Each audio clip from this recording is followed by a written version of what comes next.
मेरा नाम प्रताप है। कहते हैं ना कि जब पिता का साया सर पर होता है तो ज़िंदगी बहुत अच्छी लगती है और बेफिक्री भरी ज़िंदगी गुजर रही होती है। लेकिन जब पिता इस दुनिया से चला जाता है तभी बच्चों को उनकी अहमियत पता चलती है। हर औलाद के लिए उसके माता पिता का ज़िंदा होना बहुत ज़रूरी है, क्योंकि औलाद को अपने माता पिता के जाने के बाद ही पता चलता है कि ये ज़िंदगी उनके बिना कितनी मुश्किल है। मैं भी एक बिगड़ा हुआ और आवारा इंसान था। मैंने अपनी ज़िंदगी को हमेशा ही फुल एंजॉय किया था। कभी घर पर ध्यान ही नहीं दिया था कि मेरे घर में दो दो जवान बहनें भी हैं और एक माँ भी है और बूढ़ा पिता है जो मेहनत मजदूरी करके अपने बच्चों को सुकून भरी ज़िंदगी के लिए पैसे कमाया करता है। मैं अपने पिता का इकलौता सहारा था और जवान भी था। इंटर तक पढ़ाई करने के बाद मैंने आगे नहीं पढ़ा था और ना ही पढ़ना चाहता था, क्योंकि मेरा पढ़ाई पर ध्यान ही नहीं था। मैं अपने आवारा दोस्तों के साथ आवारागर्दी करना बहुत पसंद करता था। हमेशा अपने दोस्तों के साथ मूवी देखना, लड़कियों को छेड़ना, रोड पर तेज़ स्पीड में बाइक चलाना और हर तरह का गलत काम करना जो एक जवान इंसान अपनी जवानी में करने के शौक रखता है। मेरे पापा मुझे हमेशा गलत काम करने से रोकते थे और मुझे मेरी मम्मी भी रोकती टोकती रहती थी। मेरी मम्मी ने मेरी बहनों को हमेशा अच्छे संस्कार दिए थे। मेरी बहनों ने हाई स्कूल तक पढ़ाई की थी और उसके बाद वो घर में बैठ गई थी, क्योंकि मेरे पापा की इतनी कमाई नहीं थी कि वो आगे अपनी बेटियों को और पढ़ा सकते। मेरे पापा को मुझसे बहुत उम्मीदें थीं और वो चाहते थे कि मुझे ज़्यादा से ज़्यादा पढ़ाएं ताकि मैं आगे चलकर किसी अच्छी नौकरी पर लग जाऊं। बड़ी मुश्किल से उन्होंने मेरा इंटर कंप्लीट करवाया था, लेकिन मैं था कि मेरा अपनी पढ़ाई पर कोई ध्यान ही नहीं था और ना ही मैं घर पर कभी कोई ध्यान दिया करता था। सुबह को जब घर से निकलता तो रात को देर से घर वापस आता था। अपनी अय्याशियों के चक्कर में मेरा घर के खाने पीने पर भी कोई ध्यान नहीं रहता था। मैं कभी अपनी पॉकेट मनी से अपने दोस्तों को पार्टी देता तो कभी मेरे दोस्त अपनी पॉकेट मनी से मुझे पार्टी देते थे। मैं घर के खाने से भी बहुत दूर था और अपनी सेहत पर भी कोई ध्यान नहीं देता था। मेरे घर वाले मेरी इस हरकत से बहुत परेशान थे। मेरे पापा तो मुझे समझा समझा कर थक चुके थे कि इतना घर से बाहर मत निकला करो और कभी अपने घर पर भी ध्यान दिया करो, मगर मुझे हर बार अपने पापा की बातें बुरी लगती थी और मैं उनकी बातों को इग्नोर करने के बाद अपनी ज़िंदगी को अपने हिसाब से जी रहा था और पापा की बात एक कान से सुनकर दूसरे कान को निकाल दिया करता था। मेरी मम्मी अगर मुझे समझाती तो मैं उन्हें इमोशनली ब्लैकमेल करता था कि मैं आपका एक ही तो बेटा हूँ, कि आप चाहती हो कि आपका बेटा इतनी सी उम्र में जिम्मेदारियां संभालने लगे। मेरी मम्मी कहने लगी कि बेटा, तुम्हारे पिता बूढ़े हो चुके हैं और तुम जानते हो कि मैं भी बीमार रहती हूँ। तुम्हें नहीं पता कि माता पिता कितनी अहमियत रखते हैं। तुम्हारे पिता अकेले ही इस घर को चला रहे हैं। अब तुम जवान हो गए हो, उन्होंने तुम्हें पढ़ा लिखा कर जवान कर दिया है, तो तुम्हारी जिम्मेदारी बनती है कि तुम कोई अच्छी नौकरी करो और अपने पिता का सहारा बनो। इस घर की जिम्मेदारियों को उनके कंधे से उतारकर अपने कंधे पर ले लो, मगर तुम हो कि घर पर कोई ध्यान ही नहीं देते। अगर तुम्हारे पिता को कुछ हो गया तो तुम जानते नहीं कि हम लोगों पर कितनी बड़ी मुसीबत आ जाएगी। मगर मैं कभी भी अपनी मम्मी की इस बात का मतलब समझ ही नहीं पाया था। मुझे तो जो करना होता था मैं वही करता था। अपने माता पिता का इकलौता बेटा था, इसलिए वो लोग भी मेरे साथ ज़्यादा ज़ोर ज़बरदस्ती नहीं करते थे। मेरी दोनों बहनें भी मुझ पर जान देती थीं। एक दिन मैं अपने दोस्तों के साथ मनाली घूमने के लिए गया हुआ था, जब अचानक मेरे घर से मेरी बड़ी बहन की कॉल आ गई। मेरी बड़ी बहन ने मुझे बताया था कि पापा की तबीयत बहुत ज़्यादा ख़राब है, जल्दी से घर आ जाओ। मगर मैं अपने शहर से बहुत दूर आया हुआ था। कुछ भी करके मैं वहाँ जल्दी नहीं पहुँच सकता था। हमारे शहर से मनाली का पूरे 15 घंटे का रास्ता था। मैं जैसे ही अपने घर पहुँचा तो मेरे होश उड़ गए थे और मुझे अपनी आंखों पर विश्वास नहीं हो रहा था, क्योंकि हमारे घर में बहुत सारे लोग इकट्ठा थे। जगह जगह से रोने पीटने की आवाज़ आ रही थी। मेरी मम्मी उजड़ी हुई हालत में एक तरफ को सुध-बुध सी बैठी हुई थी और उसके ही बराबर में मेरी दोनों बहनें भी चिल्ला चिल्ला कर रो रही थीं और उन लोगों के सामने मेरे पापा की अर्थी रखी हुई थी। मेरे पापा इस दुनिया को छोड़कर जा चुके थे। उनको हार्ट अटैक आया था। डॉक्टर ने उनके दिल का ऑपरेशन बताया था, लेकिन हम लोग गरीब थे, उनका ऑपरेशन कैसे हो सकता था। और फिर मैं भी अपनी माँ और बहनों के पास नहीं था जो कोई और बंदोबस्त कर सकता। मेरे पापा को कोई सहारा नहीं मिला, उनका ऑपरेशन नहीं हो सका, इसलिए वो इस दुनिया को छोड़कर चले गए। अपने पापा की मौत पर मैं बहुत रोया था। मेरे पापा मुझे इस दुनिया से छोड़कर जा चुके थे और मैं उनके उस कड़े वक्त में उनके साथ तक नहीं था। मुझे उस दिन अपने आप से नफरत होने लगी थी।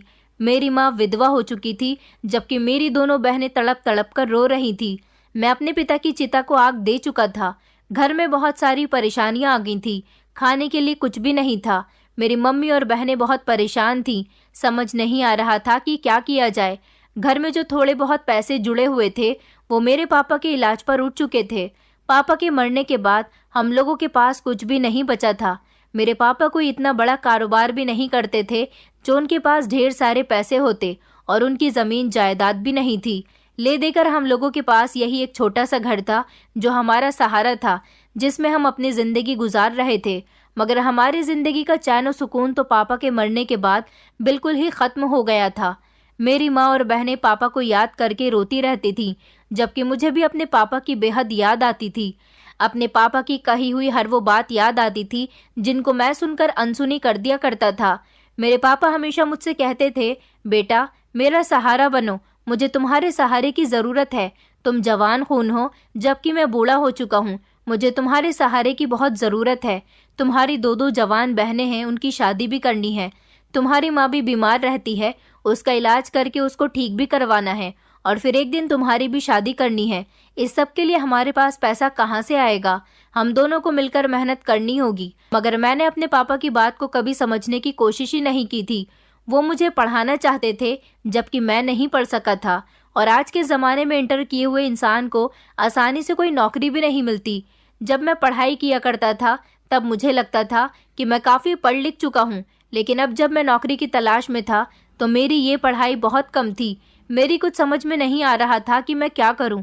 घर के हालात तो दिन ब दिन बिगड़ते ही जा रहे थे, लेकिन मेरी माँ बहुत अच्छी थी। जब मैं रात को थकार कर घर जाता था तो मेरे आगे खाना रख दिया करती थी। वो ये खाना कहाँ से लेकर आती थी, कहाँ से नहीं, मैंने इस बारे में कभी उनसे पूछने की कोशिश भी नहीं की। मैं तो बस जैसे तैसे अपना पेट भर लिया करता था। पापा के मरने के बाद घर में एक वीरानी सी छा गई थी। मेरी बड़ी बहन की उम्र काफ़ी हो गई थी। पापा के मरने के बाद मम्मी को बहन की शादी की बहुत फिक्र हो रही थी, क्योंकि मेरी मम्मी भी बीमार रहती थी। पापा तो हम लोगों को इस दुनिया से अकेला छोड़कर जा ही चुके थे। मम्मी नहीं चाहती थी कि वो भी अपने बच्चों को इस दुनिया में अकेला छोड़कर चली जाए। इसलिए वो चाहती थी कि पहले उनकी दोनों बेटियां अपने अपने घर की हो जाएं, और उसके बाद वो मेरी भी शादी कर दे, और फिर वो सुकून से मर सकें। मेरी मम्मी का सोचना समझना बिल्कुल ठीक था, मगर ये सब कुछ कैसे होता? यहाँ तो हमारे पास खाने के लिए भी कुछ नहीं था। बहनों की शादी के लिए आखिर पैसा कहाँ से आता? मेरे जो दोस्त हमेशा मेरे साथ पार्टियां करते रहते थे, मेरे साथ खूब आवारागर्दी करते थे, मैंने अपने इस मुश्किल समय में उन सब से बहुत मदद मांगी थी, मगर किसी ने भी मेरा कोई साथ नहीं दिया था। इस समय मुझे एहसास हो रहा था कि मुझे अपने दोस्तों के साथ यारी दोस्ती उस समय नहीं निभानी चाहिए थी, बल्कि अपने माता पिता की बात मान लेनी चाहिए थी। अगर मैं उनकी बात मान लेता और हायर स्टडी करने के बाद किसी अच्छी पोस्ट पर नौकरी कर रहा होता तो आज मुझे ये दिन देखना न पड़ता। मुझे एहसास हो रहा था कि माता पिता जो कहते हैं हमेशा ठीक कहते हैं। मुझे अपनी गलती पर रह रहकर पछतावा हो रहा था। मेरा कोई भी दोस्त मेरा साथ देने के लिए तैयार नहीं था। ना तो कोई मुझे थोड़े से पैसे उधार दे सकता था, और ना ही कोई मुझे कहीं नौकरी पर लगवा रहा था। वैसे तो मेरे बहुत सारे दोस्त थे, मगर एक दोस्त बहुत ही पक्का था। उसने मुझे एक जॉब के बारे में बताया था। मैंने इंटर किया हुआ था, इसलिए मुझे कोई छोटी मोटी ही नौकरी मिल सकती थी, मगर खाली समय में मैं छोटी मोटी करने के लिए भी तैयार था, क्योंकि खाली हाथ से तो बेहतर था कि घर के खर्चे के लिए कुछ पैसे तो आ जाने थे।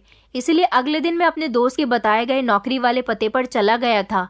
ये एक बड़ी सी ज्वेलरी शॉप थी, जहाँ पर मुझे लोगों को ज्वेलरी दिखाने का काम करना था। ये काम मेरे लिए कोई मुश्किल भी नहीं था, और यहाँ के मालिक ने मुझे नौकरी पर रख लिया था। यहाँ पर मेरी नौकरी बहुत अच्छी चल रही थी। मुझे हर महीने 10,000 रुपये की सैलरी मिलती थी। मेरे लिए बहुत कम थी, मगर मैं क्या कर सकता था। मेरे हिसाब से मुझे ये नौकरी मिल गई थी, मेरे लिए यही बहुत बड़ी बात थी। मैं यहाँ पर मन लगाकर काम करता था और समय से पहले ही दुकान पर आ जाता था। रात को भी देर से ही दुकान से घर वापस जाता था। मालिक को मेरा काम बहुत पसंद आता था, क्योंकि ना तो मैं कोई छुट्टी करता था और ना ही मैं कभी दुकान पर आने में लेट हुआ था। मालिक के पास हर तरह के सोने के जेवर थे। हजारों रुपयों से लेकर लाखों करोड़ों तक के गहने मालिक की दुकान पर मौजूद थे, क्योंकि उनकी दुकान हमारे शहर के पॉपुलर ज्वेलर्स की लिस्ट में आती थी। उनका बहुत बड़ा नाम था और वो बहुत अमीर थे, मगर मैंने देखा था कि मालिक हमेशा बहुत परेशान रहते थे। उनकी परेशानी की क्या वजह थी, मैं कभी इस वजह को समझ नहीं पाया था। मैं घर जाता तो मम्मी हर बार बड़ी बहन की शादी की बात लेकर बैठ जाती थी। आखिर मेरी बड़ी बहन की उम्र ज्यादा हो गई थी। अभी उसकी उम्र इतनी थी कि उसके लिए आसानी से हमें रिश्ता मिल सकता था, लेकिन आगे चलकर अगर उसकी उम्र और ज्यादा हो जाती तो उसके लिए शायद रिश्ते आने भी बंद हो जाते, क्योंकि आजकल के ज़माने में लोग अपने बेटे के लिए कम से कम उम्र की लड़की तलाश करते हैं। वैसे तो मेरी बहन में कोई कमी नहीं थी, वो हाई स्कूल पास थी, हर तरह का खाना बनाना जानती थी और घर के हर काम को अच्छे तरीके से करना जानती थी। हम लोगों के पास कुछ था ही नहीं, इसलिए मेरी मम्मी ने मेरी बहन के रिश्ते के लिए कभी किसी से नहीं कहा था। मगर अब मेरी मम्मी को हमेशा मेरी बहनों की शादी की फिक्र सताती थी। वो चाहती थी कि जैसे तैसे मेरी बहन की शादी हो जाए, और इन दिनों मेरी बहन का रिश्ता भी आया हुआ था। मेरी मम्मी ने लड़के वालों को अभी कोई जवाब नहीं दिया था, मगर शादी करना कोई आसान बात नहीं है। शादी करने के लिए आज के ज़माने में 10-12 लाख रुपए की ज़रूरत होती है। इतने सारे पैसे मेरे पास कहाँ से आते? अगर पापा जिंदा होते तो वो बहन की शादी के लिए कोई ना कोई बंदोबस्त ज़रूर कर लेते।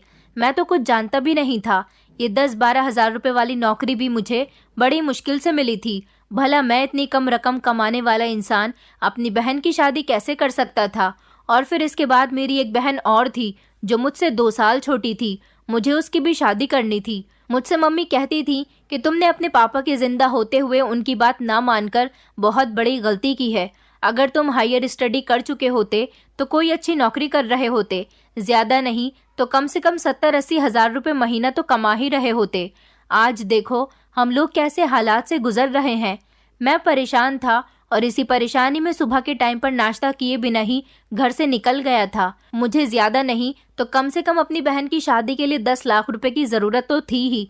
आज के ज़माने में कोई ऐसा इंसान भी नहीं है जो किसी की बेटी लेने के बाद ये कह सके कि हमने आपकी बेटी ले ली, इसका मतलब कि हमने आपकी जमा पूंजी ले ली, हमें आपकी बेटी के अलावा कुछ नहीं चाहिए। ऐसा तो फिल्मों और सीरियल्स में होता है। रियल लाइफ में तो लोगों को बहू के साथ साथ ढेर सारा दहेज भी चाहिए होता है, और फिर जेवरात भी। मैं बहुत परेशान था और इसी परेशानी में शॉप पर कस्टमर हैंडल कर रहा था। मालिक ने मुझे परेशान देखा तो मुझसे मेरी परेशानी की वजह पूछने लगे। उस समय मेरे अलावा वहां पर कोई भी नहीं आया था, क्योंकि सारे ही लड़के देर से आते थे और मैं समय से पहले ही दुकान पर पहुंच जाता था। गार्ड मुझे दुकान खोलकर दे दिया करता था और मेरे पहुंचते ही मालिक भी आ जाते थे। मैंने मालिक को अपनी परेशानी के बारे में बता दिया था। मेरी परेशानी सुनकर मालिक मुस्कुराए थे और कहने लगे कि तुम्हें परेशान होने की ज़रूरत नहीं है, मैं तुम्हारी कंडीशन समझ सकता हूँ, मैं तुम्हारी मदद कर सकता हूँ। तुम्हें अपनी बहन की शादी के लिए 10 लाख रुपए चाहिए ना, मैं तुम्हें दे दूंगा। कल तुम मेरे घर से आकर मुझसे 10 लाख रुपए ले जाना। मैंने कहा मालिक, लेकिन मैं इतनी बड़ी रकम आपको कैसे चुकाऊंगा, जबकि मैं तो महीने में मुश्किल से 10 या 12 हज़ार रुपए ही कमा पाता हूँ। मैं तो आपका कर्ज सारी जिंदगी भी नहीं चुका सकता। तो मालिक हंसने लगे और कहने लगे, अरे मैं तुमसे इतनी जल्दी पैसे नहीं मांग रहा, तुम अपनी सैलरी में से थोड़े थोड़े पैसे कटवाते रहना, और वैसे भी तुम मेरी दुकान पर काम ही कर रहे हो, जब तक काम करते रहोगे पैसे कटवाते रहना, और वैसे भी तुम बहुत मेहनती लड़के हो, धीरे धीरे तुम्हारी सैलरी यहाँ पर बढ़ती जाएगी।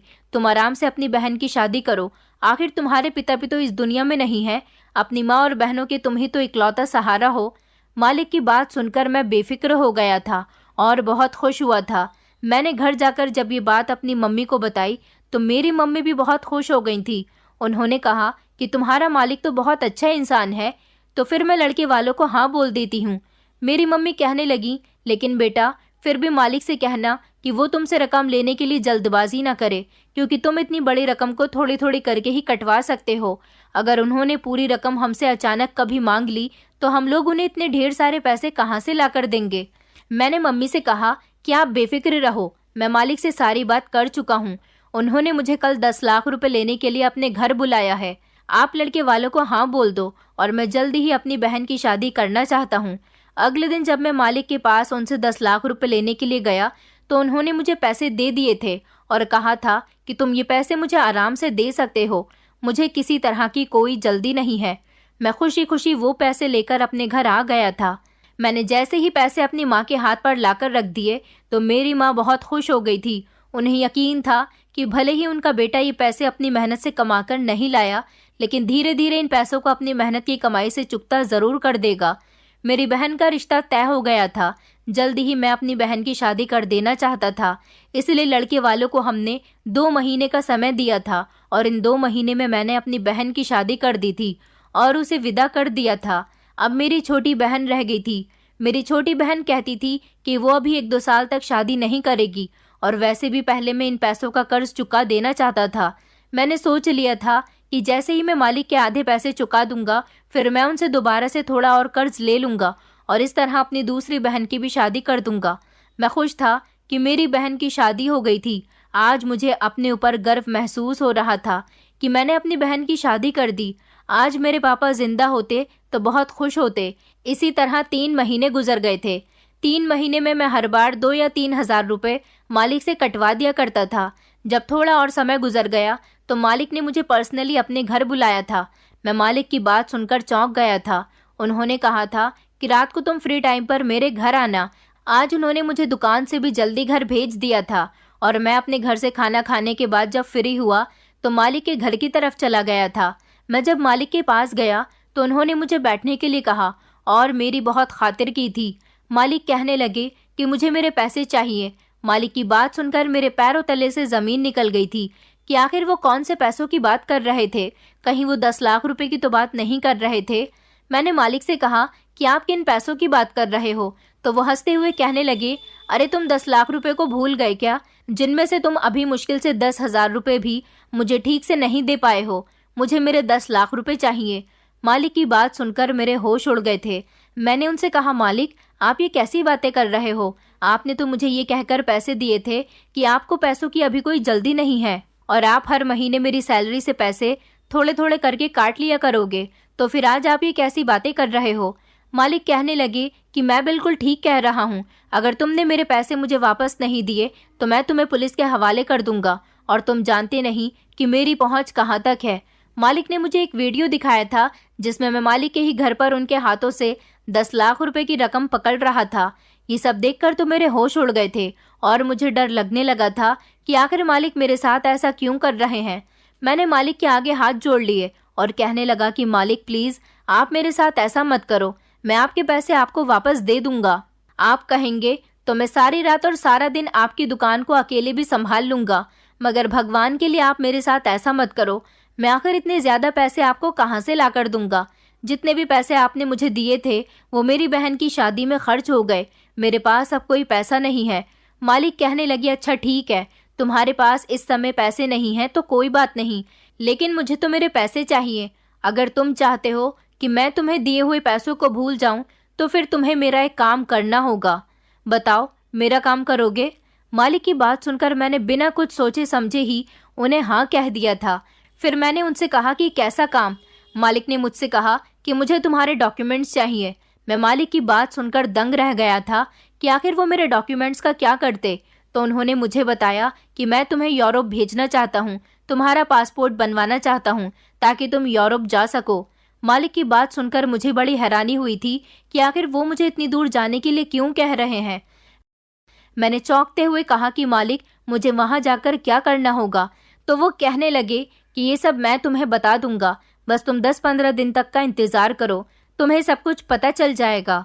मैं बहुत परेशान था कि मालिक की इस बात का मतलब क्या हो सकता है, और परेशानी से ही मैं अपने घर आया तो मेरी माँ मुझसे मेरी परेशानी की वजह पूछने लगी। मैंने उन्हें सब कुछ बता दिया था। मेरी मम्मी बहुत डर गई थी। मालिक का एक आदमी मेरे साथ मेरे घर आया था जिसको मैंने अपने डॉक्यूमेंट्स दे दिए थे। मेरी मम्मी कहने लगी, बेटे तुमने अपने डॉक्यूमेंट अपने मालिक को दे दिए हैं, कहीं तुम्हारा मालिक तुम्हारा पासपोर्ट बनाने के बजाय तुम्हारे डॉक्यूमेंट्स का कोई गलत फायदा ना उठा ले। मैंने कहा, मम्मी पता नहीं मेरी किस्मत में क्या लिखा हुआ है, मेरे साथ क्या होना है। मम्मी कहने लगी कि तुम्हारा मालिक अगर तुम्हें यूरोप भेज रहा है तो तुम मत जाना, हम तुम्हारे बिना कैसे रहेंगे, और तुम्हारे पिता भी हम लोगों के साथ नहीं है। मैंने कहा, मम्मी तो फिर मैं क्या करूं? मालिक पैसे मांग रहा है और अगर पैसे नहीं दिए तो वो मुझे पुलिस के हवाले कर देगा। उसके पास पूरा सबूत है कि मैंने उससे पैसे लिए हैं। इससे बेहतर यही होगा कि मैं मालिक का काम कर दूं और इस कर्ज से आज़ाद हो जाऊं। मुझे नहीं पता था कि मालिक इतना घटिया इंसान निकलेगा। मम्मी कहने लगी, बेटा तुम नहीं जानते कि दुनिया बहुत बुरी है, पता नहीं तुम्हारे साथ यूरोप जाने के बाद क्या होगा। मम्मी की बातों ने मुझे और ज़्यादा परेशान कर दिया था। मैं उनके पास से उठकर अपने कमरे में आ गया था। सारी रात मुझे जागते जागते हो गई थी। अगली सुबह जब मैं दुकान पर गया तो मालिक ने मुझसे कहा कि तुम्हारी दुकान से छुट्टी हो चुकी है, तुम अपने घर जाकर आराम करो। जब तुम्हारा पासपोर्ट बनकर आ जाएगा तो तुम्हें बुला लिया जाएगा। तुम अपना सामान पैक करके यहाँ आ जाना। अब मुझे अपने पासपोर्ट आने का इंतज़ार था। मैं घर में रहकर अपना वक्त गुजार रहा था। मेरे साथ साथ मेरी बहन और मेरी मम्मी भी बहुत परेशान थी। समझ नहीं आ रहा था कि क्या होने जा रहा है।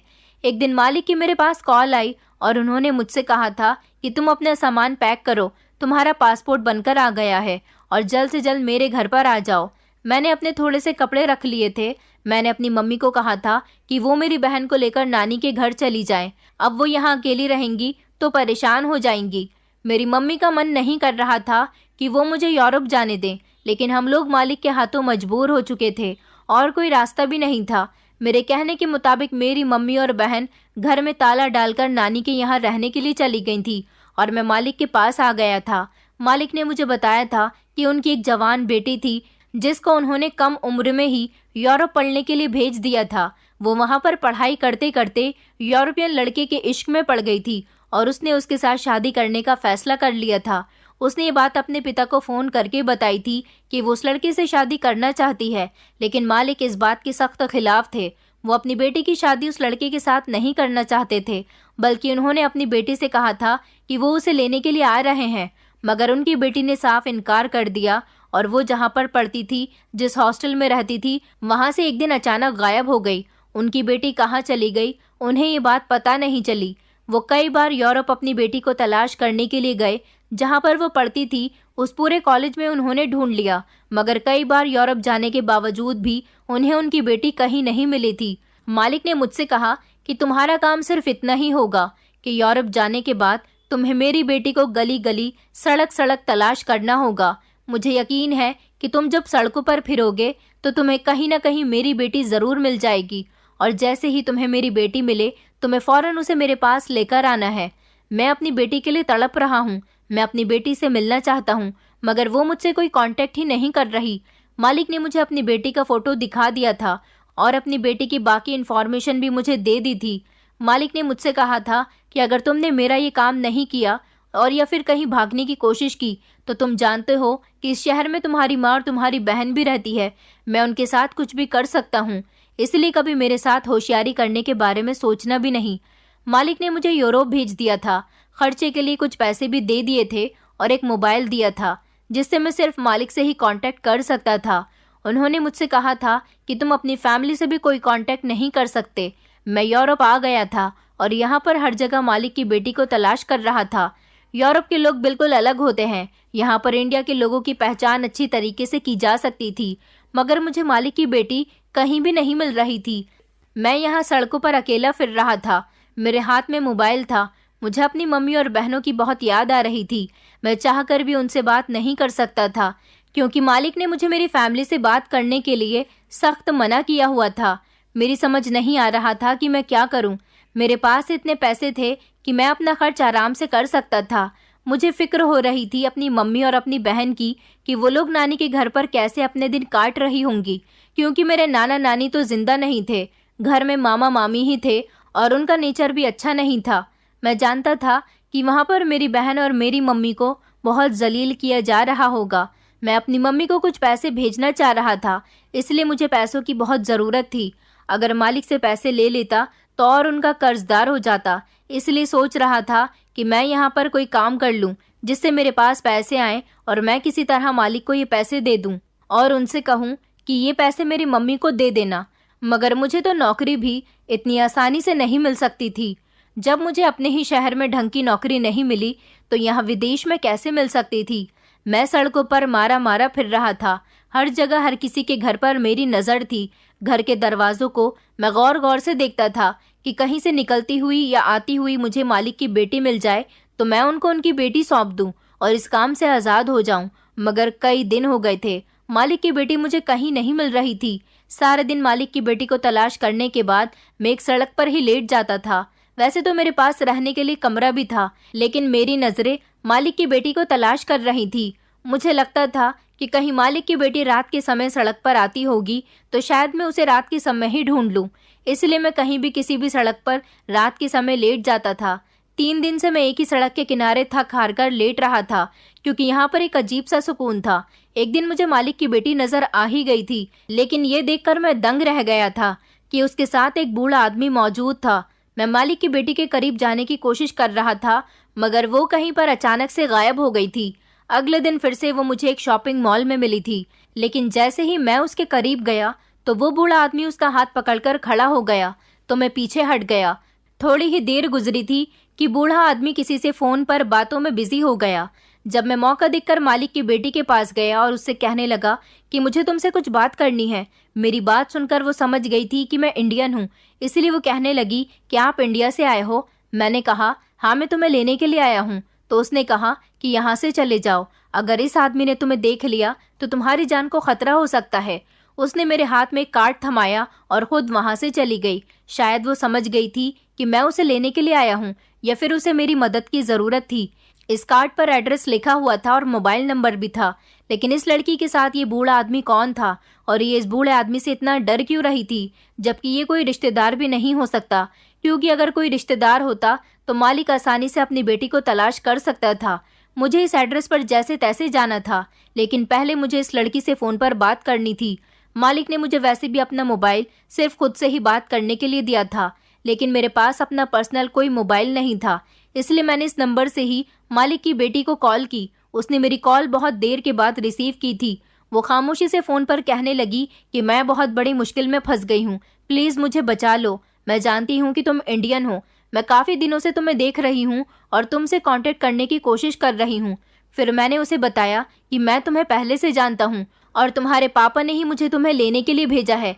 तो वो अचानक भावुक हो गई और कहने लगी कि यह आदमी बहुत खतरनाक है। उसने मुझे बताया कि मैं जब यहाँ पढ़ने के लिए आई थी तो मेरे क्लास का एक प्रोफेसर मुझ पर गंदी नज़र रखता था।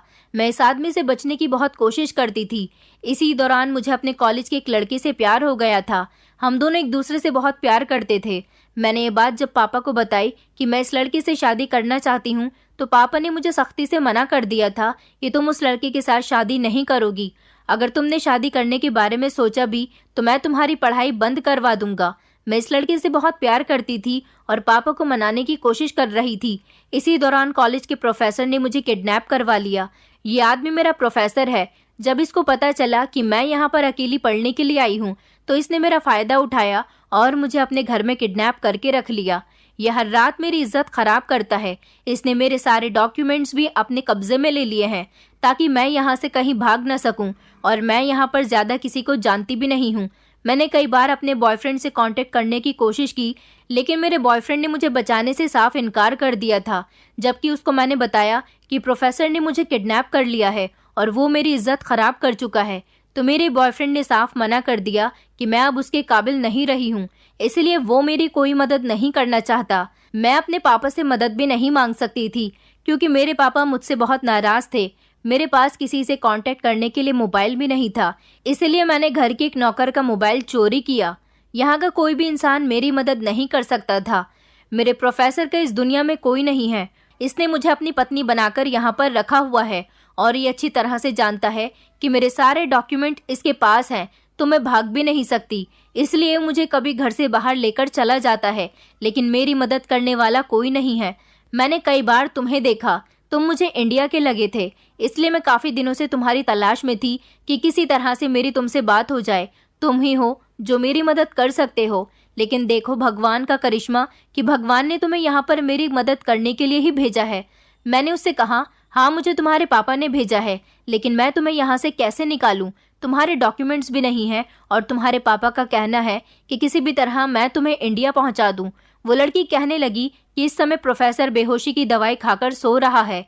ये मोबाइल में उसके सो जाने के बाद ही निकालती हूँ और तुम इस नंबर पर कॉल मत करना। मैं यहाँ से अचानक नहीं भाग सकती क्योंकि इस प्रोफेसर की पहुँच बहुत दूर दूर तक है।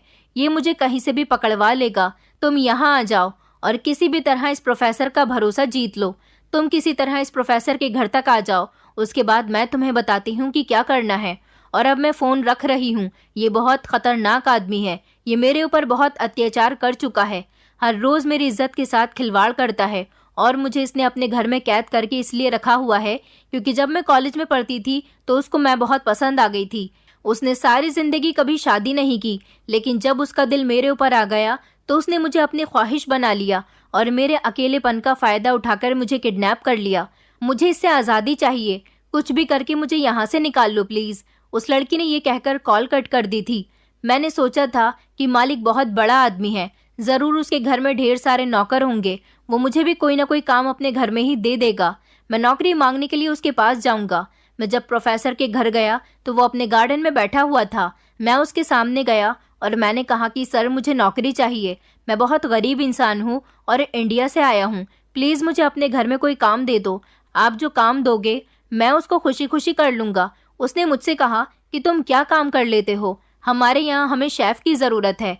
तो मैंने उससे कह दिया था कि मैं बहुत अच्छा खाना बनाता हूँ। मुश्किल से ही सही, मगर प्रोफेसर ने मुझे शेफ़ की नौकरी पर रख लिया था और अब मैं इस प्रोफेसर के घर आ चुका था। प्रोफेसर काफ़ी बूढ़ा था, लेकिन फिर भी उसके अंदर बहुत जान थी। उसने अपने पैसों की ताकत और अपने रुतबे से मालिक की बेटी को किडनैप करके अपने घर में रखा हुआ था। मैं प्रोफेसर के घर तो जैसे तैसे चला गया था, मगर प्रोफेसर के घर में सख्त पहरा था। मैं इतनी आसानी से मालिक की बेटी को यहाँ से नहीं निकाल सकता था।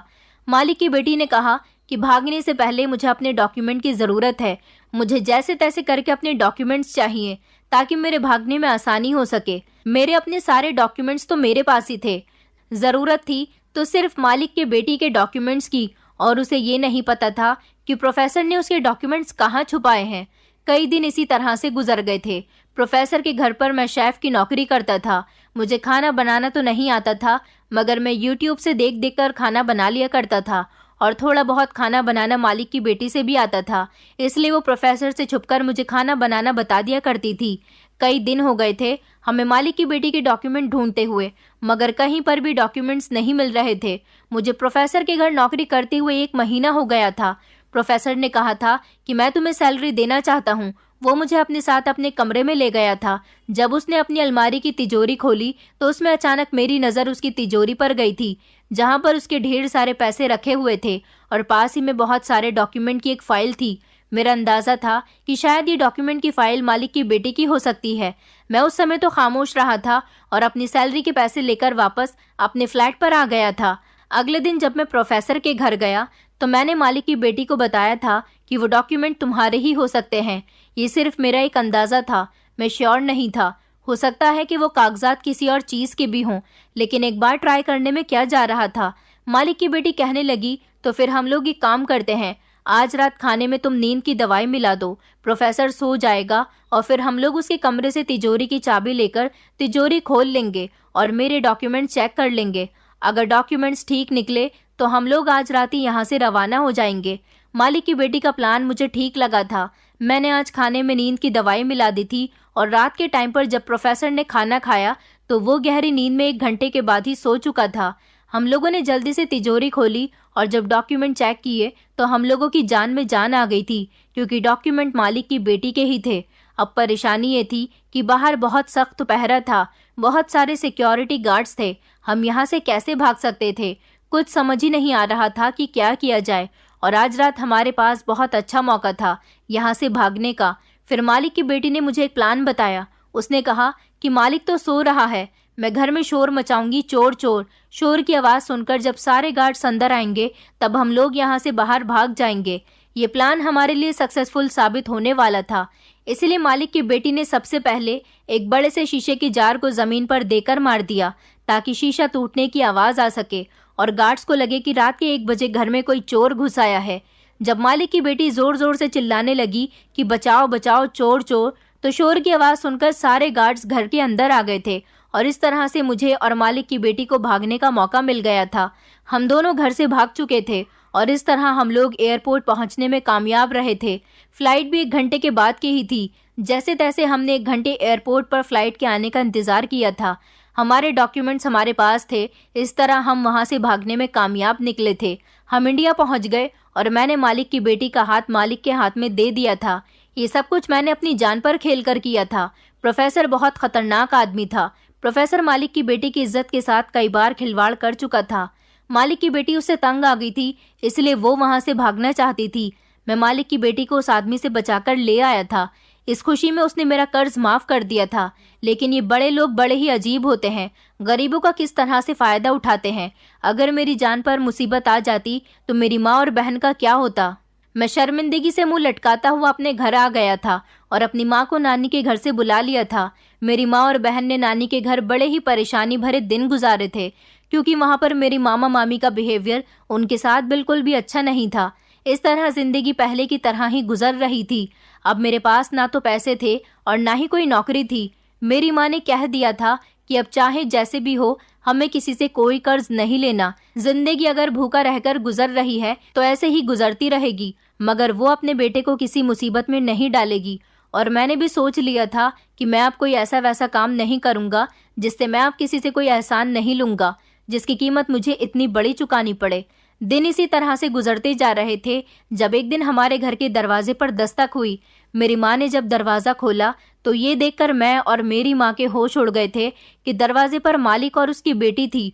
मालिक को देखकर मैं फिर से घबरा गया था कि कहीं वो फिर से मुझे कोई काम न बता दे और अपने पैसों की डिमांड न करने लगे। वैसे तो वो मुझसे पैसों की डिमांड नहीं कर सकता था, लेकिन वो अमीर आदमी था, अपने पैसे की ताकत से जो चाहे कर सकता था। मेरा क्या था, जिस तरह से पहले मैं उसकी बातों में आ गया था इसी तरह से अब की बार भी आ जाता। मैं कुछ नहीं कर सकता था। वो हमारे घर में आया और अपनी बेटी के साथ सामने ही कुर्सी पर बैठ गया था, मगर उसने आज जो बात कही थी उसने तो मेरे होश उड़ा दिए थे। वो हमारे घर पर अपनी बेटी का रिश्ता मेरे लिए लेकर आया था। उसने कहा था कि अगर तुम मेरी बेटी से शादी कर लोगे तो मैं अपनी पूरी दुकान तुम्हारे नाम कर दूंगा। मैं जानता हूँ कि मेरी बेटी यूरोप में एक लड़के से मोहब्बत करती थी और उसने मुसीबत भरे समय में उसका साथ नहीं दिया, मगर तुमने मेरी बेटी को बचा लिया। तुमसे बेहतर मेरी बेटी के लिए कोई नहीं हो सकता।